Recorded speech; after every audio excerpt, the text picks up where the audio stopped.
Bismillahirrahmanirrahim. Hai, Assalamualaikum. Welcome back to Cengkeh Channel. Terima kasih akak ucapkan kepada semua kerana sentiasa memberi support untuk channel ni. Anda ada kekurangan, akak mohon maaf sangat-sangat. Akak doakan agar kita semua dipermudahkan segala urusan, dilimpah ruahkan rezeki dan diberikan kesihatan yang baik, insya-Allah. Amin ya rabbal alamin. Hari ini akak nak kongsikan kepada kita bersama mengenai kontroversi yang pernah berlaku di tanah air kita, di mana kontroversi mengenai ajaran sesat dari Ayah Pin. Korang mesti tahu kan Ayah Pin tu siapa, dan kepada yang belum tahu, korang kena tahu siapa Ayah Pin.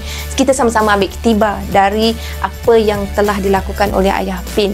Bersamanya juga akan ceritakan pengalaman seseorang di mana seseorang tersebut telah melakukan proses pembersihan untuk membersihkan struktur dan bangunan-bangunan yang telah dibina oleh Ayah Pin. Ada kesukaran dekat situ, dan akak sertakan bersama dengan 5 fakta mengenai kerajaan langit Ayah Pin supaya kita boleh tahu apa sebenarnya yang berada di sebalik kisah Ayah Pin. Jom bersama dengan akak.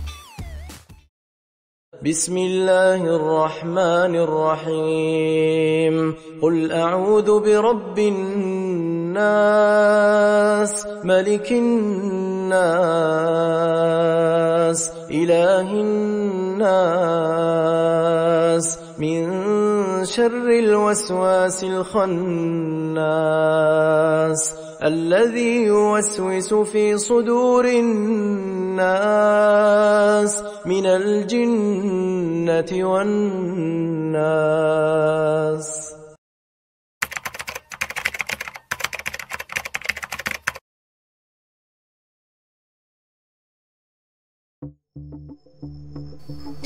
Kontroversi ajaran sesat. Ini ialah 5 fakta mengenai kerajaan langit Ayah Pin. Menyebut namanya sahaja mungkin dah buat kita teringatkan akan satu kontroversi yang pernah tular di tanah air kita. Namun tidak semua antara kita yang tahu akan kontroversi tersebut. Hari ini kita perlu tahu supaya mental dan fizikal kita telah bersedia seandainya keadaan yang sama muncul kembali. Apakah kontroversi yang dimaksudkan? Ianya adalah kemunculan ajaran sesat. Ajaran sesat yang dibuat bertujuan untuk memesongkan pendirian agama seseorang. Ini telah lama wujud. Di Malaysia sendiri, banyak ajaran sesat yang masih lagi aktif sehingga kini, walaupun ia telah diharamkan oleh kerajaan seperti Milah Abraham Syiah, Al-Arkam atau Rufaqah dan Qadiani atau Ahmadiyah. Adalah sangat wajar untuk kita dan generasi muda mengambil tahu akan kewujudan ajaran-ajaran sesat tersebut agar tidak terpengaruh pada kepercayaan karut dari ajaran-ajaran sesat tersebut. Namun begitu, antara ajaran sesat yang paling popular dan pernah menjadi tumpuan media pada akhir tahun 90-an dahulu adalah kerajaan langit Ayah Pin yang dipercayai telah mempunyai pengikut seramai 22,800 orang. Kepada anda yang kurang tahu tentang kes mengenai Ayah Pin, akak bacakan beberapa fakta tentang ajaran sesat yang dibawa oleh Ayah Pin ini. Yang pertama, Ayah Pin dakwa dirinya wakil Tuhan.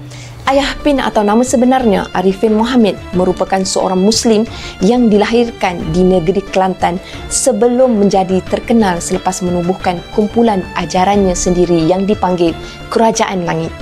Ayah Pin telah menubuhkan kumpulan ini pada pertengahan tahun 1979 dan telah meraih pengikut selepas mendakwa bahawa dirinya merupakan wakil Tuhan dan boleh menjelma semula sebagai Shiva, Buddha, Yesus Kristus dan Nabi Muhammad. Pengikut-pengikut Ayah Pin pula percaya bahawa Ayah Pin ini adalah Tuhan dan telah menerima wahyu dari langit. Kedua, ajaran kerajaan langit.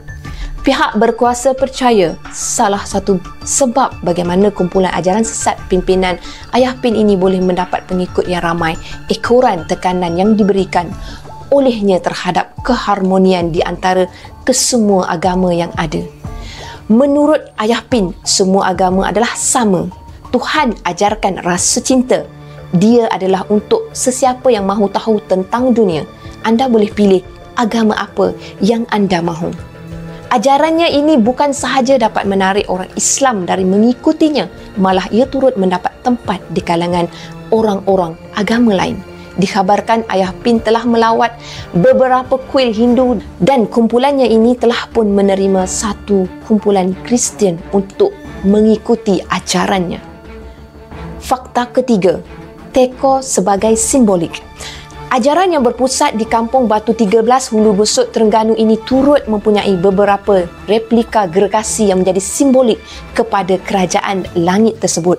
Antaranya adalah replika teko dan pasu setinggi 2 tingkat dan payung kuning. Dikatakan replika ini telah menelan kos jutaan ringgit untuk dibuat. Teko dan pasu ini menurut Ayah Pin telah diinspirasikan melalui mimpi salah seorang pengikutnya dan ia membawa maksud cinta yang dituang dari syurga dan kesucian air. Namun begitu, kesemua replika yang dibina ini kemudiannya telah dimusnahkan oleh pegawai pejabat Tanah Besut pada Ogos 2005. Fakta keempat, ritual dan amalan pelik. Antara amalan pelik kerajaan langit ini adalah memastikan bahawa pengunjung yang hadir ke pusat mereka buat kali pertama perlu minum air suci yang dituang dari replika gergasi teko dan pasu. Selain itu, setiap malam Sabtu sehingga pagi Ahad, ritual istimewa akan diadakan di mana mereka akan berkumpul dan bercakap tentang penyembuhan rohani serta mentafsir mimpi. Ayah Pin juga pernah menaiki bot konkrit sambil diiringi oleh pengikutnya dan baring di dalam bot tersebut sambil pengikut-pengikutnya berzikir sehingga jam 4 pagi. Fakta kelima, Ayah Pin dipenjara. Ekoran ajaran sesat yang dibawanya ini, Ayah Pin akhirnya telah ditangkap oleh pihak berkuasa pada tahun 2001 dan telah dipenjarakan selama 11 bulan dan didenda sebanyak RM2,900 Malaysia.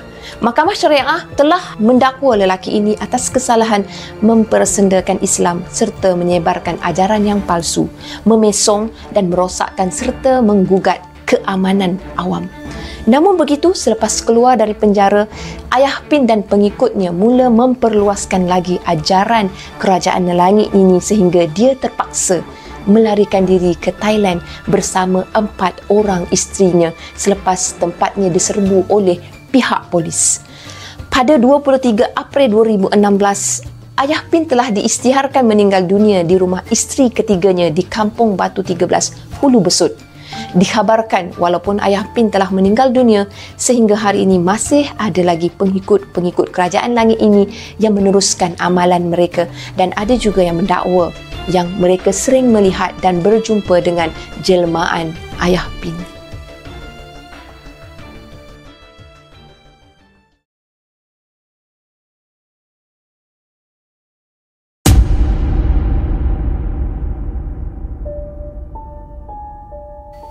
Ada sedikit kisah mengenai Ayah Pin di mana seseorang telah dedahkan cerita sebenar selepas kematian Ayah Pin. Memang meremang bulu roma kalau kita dengar kisah ni. Seram sejuk bila akak baca kisah yang dilalui oleh seseorang ni. Tujuan pendedahan yang dibuat adalah untuk renungan kita bersama. Seseorang yang akak maksudkan dikenali sebagai Haji Lokman. Haji Lokman dia menceritakan pengalaman beliau semasa mengadakan satu upacara membersihkan kawasan yang dikatakan bekas ajaran Ayah Pin dijalankan di tempat tersebut. Pelbagai perkara-perkara pelik dan seram yang telah terjadi hasil gangguan daripada jin yang menapak di kawasan tersebut. Jom sama-sama kita ikuti kisah Haji Lokman ni dan semoga ia memberi manfaat kepada kita bersama. Sebenarnya mungkin ramai yang dah tahu tentang kisah ni. Kisahnya dah agak lama, tapi ada baiknya kalau kita dengar kembali untuk renungan kita bersama. Namun ramai yang tak tahu kisah yang benar-benar terjadi semasa seseorang ingin membersihkan tempat ajaran sesat Ayah Pin dijalankan. Bagaimana halangan dan susah payahnya untuk merobohkan struktur yang dibina oleh Ayah Pin. Cerita aneh banyak berlaku sehingga gagal untuk memusnahkannya. Inilah antara yang berlaku semasa penglibatan Haji Lokman dan ahli tahfiz dalam memusnahkan jin yang berada pada binaan Ayah Pin. Antara bangunan dan struktur yang dibina dekat kawasan seluas 6 ekar dekat Hulu Besut adalah termasuk antaranya cerek gergasi, pasu, payung seperti grandstand F1, bulan sabit, telaga, rumah bulat, rumah nasyid, Dewan Perhimpunan Wakaf, replika kapal Bahtera Nabi Nuh, jambatan sebuah makam Muhammad dan sebagainya. Ada yang memaklumkan kos pembinaan struktur dan bangunan tersebut melebihi 5 juta kurang. Mengikut laporan, Kerajaan Langit telah bertapak di tempat itu sejak pertengahan tahun 1980-an. Tapi hakikatnya kumpulan ini dah wujud di negara ni sejak tahun 1970-an lagi. Anggaran jumlah pengikut ajaran sesat ni ditafsirkan sebanyak 23,000 pengikut dari dalam dan luar negara. Struktur yang dibina dekat kawasan seluas 6 ekar di Hulu Besut selepas bertahun-tahun bergiat dengan ajarannya tu di Malaysia, akhirnya ajaran yang memesongkan orang ramai tu telah dihidu oleh pihak berkuasa. Akhirnya pengikut-pengikut Ayah Pin telah ditahan dan disoal siasat serta didakwa di mahkamah. Ayah Pin telah menghilangkan diri dan pihak berkuasa sehingga hari ini, dan ada yang mengatakan dia bersembunyi di selatan Thailand. Kawasan Kerajaan Langit di Besut itu turut dimusnahkan pada bulan Ogos 2005. Di sini Haji Lokman ingin menceritakan penglibatan beliau dalam memusnahkan kawasan Kerajaan Langit dekat Besut. Terlebih dahulu Haji Lokman dia ingin menceritakan sejarah perubatan Syifa Al-Hidayah di negeri Terengganu. Sejak tahun 2003, Haji Lokman ni telah mula mengunjungi ke Kuala Terengganu sekali sebulan untuk mengubati pesakit-pesakit dari Pantai Timur. Sahabat beliau, Ustaz Muhammad Syukri Ali yang bertugas sebagai pegawai agama di Istana Terengganu adalah orang yang bertanggungjawab membawa Haji Lokman ke Terengganu. Dahulu semasa Haji Lokman mula-mula berubat dekat Kuala Terengganu, beliau berubat di kediaman Ustaz Muhammad Syukri yang pada masa tu menetap di kuartus istana berhampiran dengan pantai Batu Buruk. Pada suatu pagi Sabtu, pada penghujung bulan Julai 2005, Mufti Terengganu kebetulannya tu merupakan sahabat kepada Ustaz Muhammad Syukri. Mufti tu datang jumpa dengan Haji Lokman lah bersama dengan Ustaz tu dekat kediaman Ustaz Syukri tu. Mereka minta pertolongan dari Haji Lokman ni untuk membersihkan benda-benda gaib yang menjaga tempat terletaknya aktiviti-aktiviti ajaran sesat, iaitu di kawasan Kerajaan Langit dekat Besut. Mengikut kata Mufti Terengganu tersebut, dah banyak kali dah jentera dan kaki tangan Jabatan Kejaya nak masuk ke kawasan tersebut untuk merobohkan struktur dan bangunan-bangunan di tempat tu, tapi mereka menemui pelbagai halangan yang pelik-pelik. Haji Lokman pada masa tu dia tak tahu sangat perihal Kerajaan Langit ni, tapi kerana desakan Ustaz Muhammad Syukri, makanya Haji Lokman pun bersetuju dengan syarat beliau mesti diiringi oleh 7 orang tahfiz. Permohonan Haji Lokman untuk mendapatkan bantuan tahfiz tak menjadi masalah. Dan dalam beberapa jam sahaja, Mufti Terengganu dapat mengumpul 7 orang tahfiz diiringi dengan 3 orang ustaz, iaitu tenaga pengajar mereka. Mereka berkumpul selepas waktu asar di sebuah surau di Kuala Terengganu dan Haji Lokman memberitahu mereka surah-surah yang perlu dibaca semasa berada di kawasan pembersihan tersebut. Haji Lokman juga memberi taklimat apa yang mereka harus lakukan apabila tiba dekat sana nanti. Haji Lokman dia juga ada scan setiap tahfiz dan tenaga pengajar yang akan mengiringi beliau untuk memastikan tak ada yang lemah semangat ataupun yang bermasalah. Selepas solat maghrib dan selepas makan malam nasi bungkus, mereka bertolak ke Besut menaiki bas Jabatan Hal Ehwal Agama Terengganu. Selalunya perjalanan dari Kuala Terengganu ni nak ke Besut mengambil masa 2 jam je orang. Rupa-rupanya Haji Iblis, iaitu sahabat Ayah Pin tu, dah tahu tentang perancangan mereka ni, dan syaitan tersebut pun dah buat persiapan juga untuk menghalang mereka semua ni supaya tak mampu untuk tiba di tempat yang dituju. Kira-kira dalam 50 km dari kawasan tu terdapat sekatan jalan atau roadblock. Yang adanya Roblox ni bukanlah Roblox dari pihak polis atau JPJ. Tapi Roblox ni oleh kuncu-kuncu jin dan iblis Ayah Pin. Bas yang mereka naik terpaksa berhenti dan berpatah balik untuk mencari jalan alternatif yang lain. Sekiranya mereka ni tak menghiraukan sekatan jalan tu, makanya jin-jin tu berupaya untuk menganiayakan mereka dengan berlakunya kemalangan-kemalangan yang mungkin akan mereka buat juga sampai berlaku kemalangan. Mereka cuba untuk menghentikan langkah kaki ustaz ni untuk pergi buat pembersihan tu. Ada satu ketika bas yang mereka naik tu diserang oleh jin Ayah Pin, dan Haji Lokman dia bernasib baik tau, sebab masa tu Haji Lokman membawa bersama adik-adik tahfiz. Adik-adik tahfiz ni sangat lancar dan sangat-sangat bersungguh-sungguh bersemangat membaca ayat-ayat suci Al-Quran. Alhamdulillah, bersama mereka pertolongan dari Allah SWT. Dengan izin Allah, makanya Allah yang Maha Kuat, makanya mereka mampu untuk menangani masalah tersebut. Haji Lokman dia bersama dengan yang lain-lain cuba melawan jin-jin tersebut. Mereka terpaksa mengambil jalan yang jauh untuk sampai ke Besut. Mereka sampai dekat Besut dalam jam 2 pagi.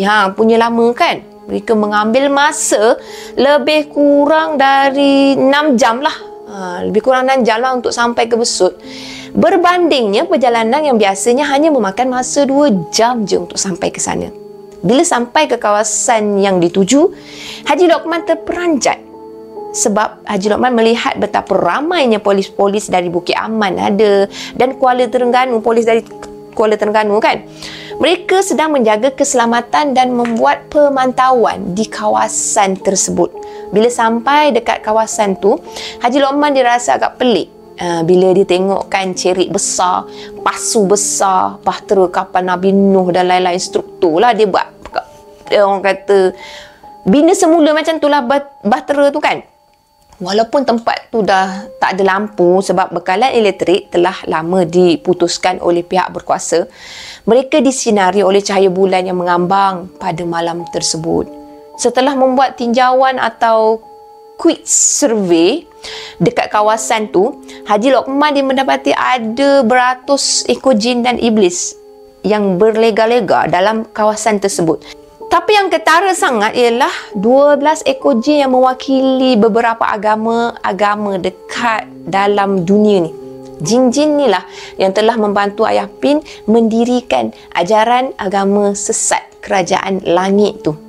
Haji Lokman dia memilih Dewan Perhimpunan yang masih tersegar dekat situ untuk bertempur dengan 12 ekor jin tersebut. Haji Lokman diarahkan semua tahfiz, budak-budak tahfiz tu yang mengiringi dia untuk masuk ke dalam dewan tersebut bersama. Untuk pengetahuan semua, ada golongan orang yang sebelum ni cuba untuk membakar Dewan Perhimpunan tu. 2 hari sebelum tu lah ada berlakunya cubaan untuk membakar dewan tersebut, tapi agak gagal. Dan 3 hari sebelumnya tu kehadiran mereka juga macam-macam lah perkara yang berlaku. Sebab apa yang dapat dilihat kat situ, Haji Lokman dapat melihat banyak serpihan-serpihan kaca dekat lantai dewan tersebut. Dengan bercahayakan bulan yang mengambang pada malam tersebut dan lampu suluh dari pihak polis, Haji Lokman bersama kumpulan yang terlibat, yang ikut dia lah, membaca surah-surah Al-Quran bersama-sama. Makanya satu demi satu jin yang berada kat situ Haji Lokman bertempur sehinggalah jubah Haji Lokman basah kuyup dengan peluh di badan. Hampir 3 jam tau Haji Lokman bertempur sehingga kan Haji Lokman terguling-guling apa semua dekat atas lantai dewan tu. Walaupun lantai dewan tu ada pecahan kaca kan, tapi situasi tu tetap gagah juga. Haji Lokman ni cuba untuk mempertahankan, untuk membersihkan kawasan tu. Hanya Haji Lokman sahaja yang dapat melihat pihak lawannya tu macam mana. Tapi itulah realitinya, apa yang Haji Lokman bagi tahu, itulah antara jin-jinnya.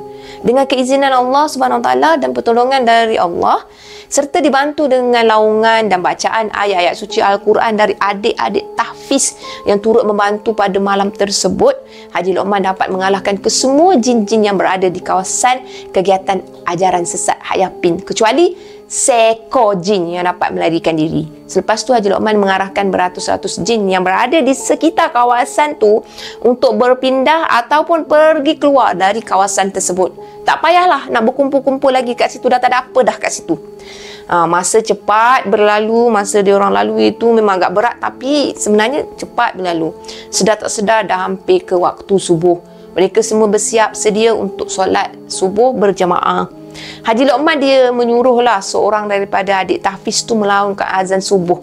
Pada pagi tersebut, pertama kali dalam 25 tahun azan subuh berkumandang di tempat tersebut. Syukur, Alhamdulillah pada Allah Subhanahu Wa Taala. Menitis air mata Haji Lokman bila mendengar azan subuh di kawasan tu, dan berakhirlah kekuasaan jin jinayah pin di tempat tersebut. Selepas mengerjakan solat berjamaah, Haji Lokman dia sujud syukur pada Allah Subhanahu Wa Taala kerana memberi beliau hidayah dan kekuatan menangani jin-jin tersebut. Selepas matahari terbit, mereka semua bersiap sedia untuk balik semula ke Kuala Terengganu.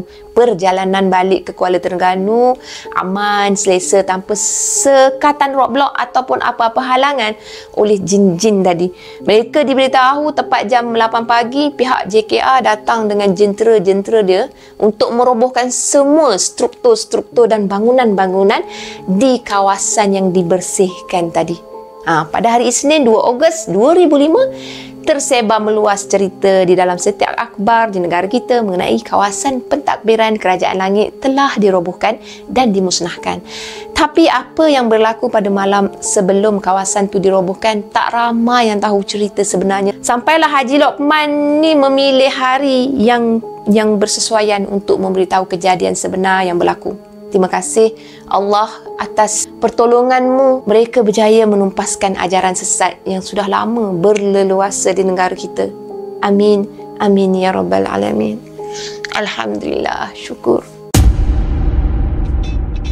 Sekian saja perkongsian pada kali ini. Apa yang baik sama-sama kita ambil jadikan sebagai tauladan. Apa yang buruk sama-sama kita ambil jadikan sebagai sempadan. Akak tegaskan dekat sini, kita jangan buat segala keburukan. Kita ambil kebaikan dan kita terus buat pahala untuk diri kita bersama. Dan akak nak ucapkan jutaan terima kasih kerana mendengar dari awal sampai habis. Sekian kurang. Assalamualaikum. Jangan lupa like, share dan subscribe.